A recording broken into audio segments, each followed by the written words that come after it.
चा वापर होऊ नये, जनतेला कुठले घाबरू नये।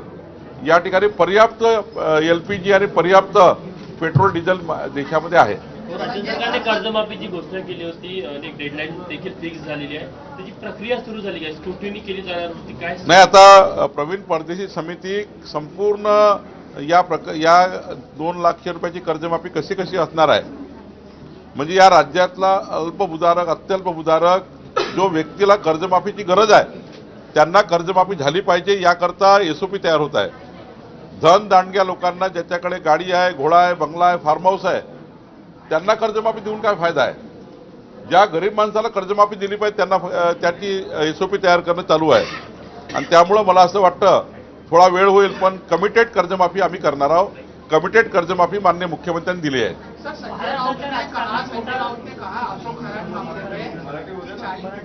महाराष्ट्राच्या राजकारणात मोठा भूकंप होईल, ऑपरेशन टायगर आणि सुतारी होणार असं ज्योती वाघमारे यांनी दावा केलेला आहे। तुम्ही त्यांचाच बाईट घ्या।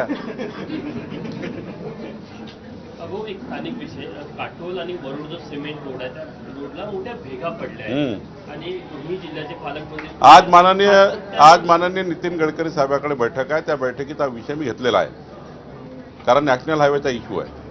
आज मी बैठकीमध्ये घेणार आहे। मागचे 1 महिन्यात 4 एक कामठी रोडलाही 2-3 ठिकाणी असं झाला आहे आणि वरुडलाही झाला आहे, मोर्शी वरुडला, काटोल वरुडलाही झाला है।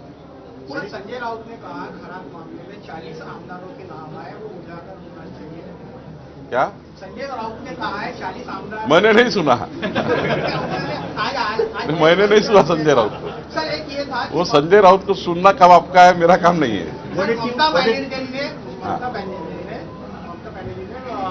सीआरपीएफ को धमकाया, कलकत्ता की जो चुनाव होने वाले हैं ममता बनर्जी चुनाव हार रही है भारी मतों से, और बीजेपी अलायंस 51% वोट लेकर शेयर लेकर जीत रहा है, इसलिए ममता बनर्जी घबरा चुकी है। वो सीआरपीएफ पे और अनेक संस्थाओं के डरा धमका रही है, लेकिन चुनाव आखिरी का है, उनको समझ गया है, और इसलिए जितना भी डरा धमकाना है वो डरा धमका ले, लेकिन वहां की जनता अब बीजेपी अलायंस को वोट देगी।